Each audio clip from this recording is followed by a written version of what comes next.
Morning Chelsea fans, Chels Daft here with another video. It's early Tuesday morning. It's the morning after the deadline night before. Ruben Loftus-Cheek leaves and signs for Fulham on loan for the season. As we know, Timi Bakayoko joined Napoli and Fikayo Tomori said no 10 minutes before the deadline to West Ham. I just want to talk about those particular stories and how the squad looks at the moment, even though it looks a little bit unbalanced in defence, possibly midfield. Let's get into this in the video, but for now, let's get cracking.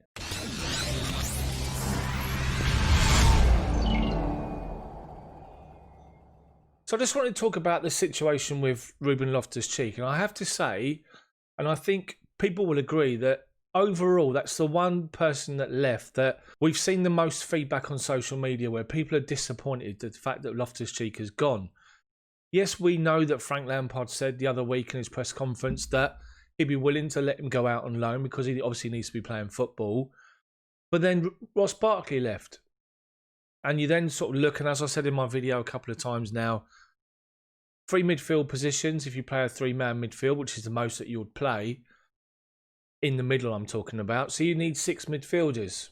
So I keep saying it, Kante, Jorginho, Kovacic, Mount, Havertz, plus one more, which looked like it was Loftus-Cheek with Barkley going. But now Loftus-Cheek has gone, that place is lined up for Billy Gilmour for when he gets to be match fit, which is a positive. But I just think the Loftus-Cheek has...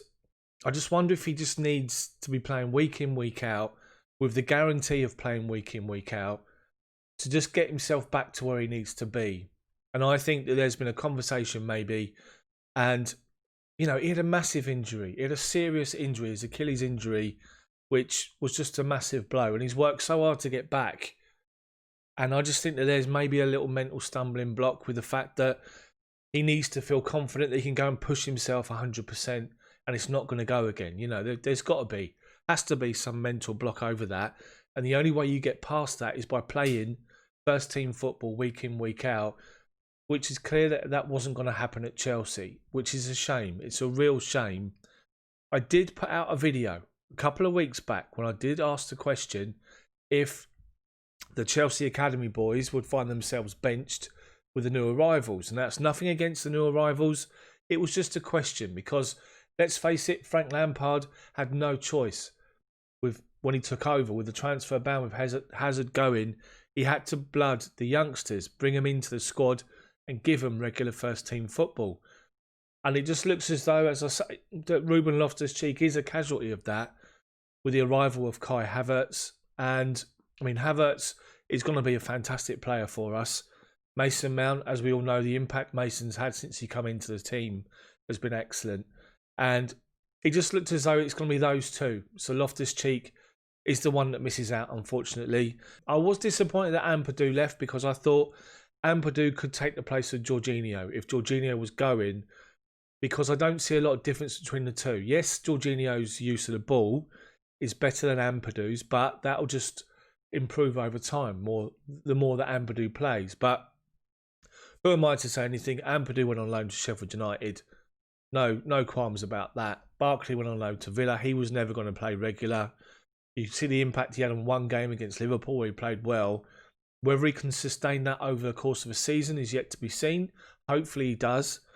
And Loftus-Cheek joins Fulham. The positive thing that I will say about all this, and I tweeted it last night, is you think of the youngsters that have gone out on loan to the Premier League, and when they come back to the club, the experience they would have had again. Look what happened to Loftus-Cheek when he went to Crystal Palace before, got himself into the England World Cup squad, played the World Cup. We hope that he can do it again, and Ampadu, as I say. So it's just a shame to see Loftus-Cheek going. Interesting move last night was the fact that West Ham made a last-ditch attempt to sign Fikayo Tomori on loan for the season. And supposedly, everything was agreed with the two clubs. They were going to pay a high loan fee to Chelsea to take him.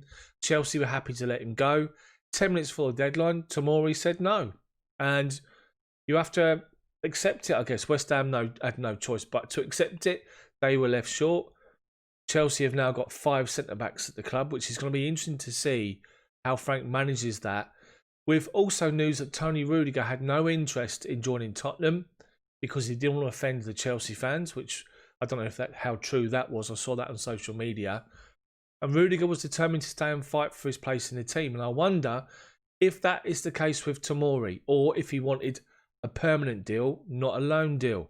So let's just have a look at our squad as it is. And you have to say that 5 centre-backs into 2 or 3 doesn't really work. And it's a surprise that we've got that and we're happy with that. I mean, obviously, you can't foresee players might get injured. So you're going to probably need the numbers. We've got 3 left-backs, which is surprising. Again, I was expecting one of the centre-backs to go. I was expecting one of the left-backs to go. Didn't happen. And I wonder if that's because of COVID and the financial implications and clubs that are just struggling. We're seeing reports that Chelsea are possibly subsidising some of these loan moves that went out yesterday. And I just wonder if players' wages are just too much and just clubs can't afford them. It's interesting to see if Malang Sarr and Marco Van Inkel still go out on loan. It's interesting to see what's going to happen with Victor Moses because he's nowhere to be seen, not registered with the development squad. Will they come to an arrangement with his contract, I wonder? We have to wait and see. I can't see him just sitting there for 3-4 months not doing anything. But overall, the squad is strong. And if you look at the situation with the transfer window for Chelsea, it's been brilliant.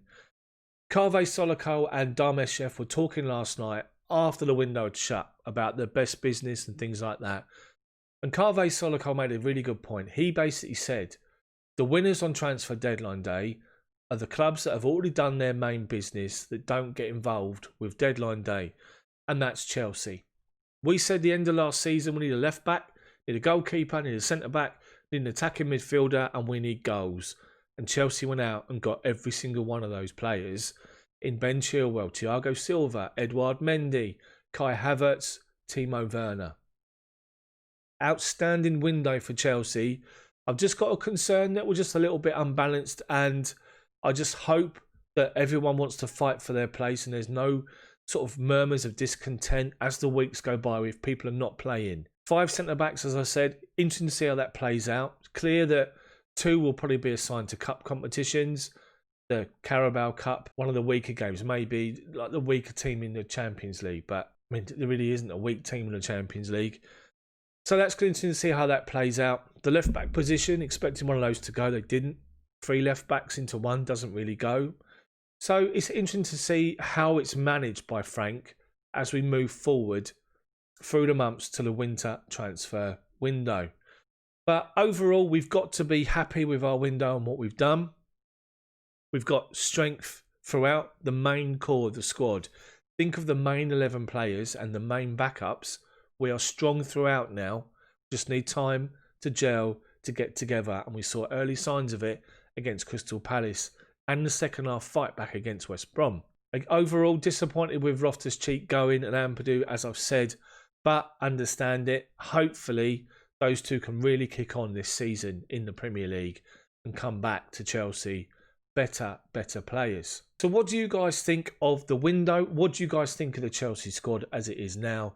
Do you agree with what I'm sort of saying about it being a little bit unbalanced in defence, a bit short in the middle of midfield maybe, with only 5 midfielders and Billy Gilmour to come back in? And what do you think about the options we've now got up front? Post all your comments in the comment section below. I love to read all of them. Smash the like button for me if you like the video, and then subscribe to the channel if you haven't done so already. But make sure you hit that bell for notifications so you're notified when my videos come out, which is much earlier today because I wanted to do this so everyone's got a chance throughout the course of the day to have a watch rather than just in the evenings. Thank you so much for watching, guys. Have a good Tuesday. See you all tomorrow.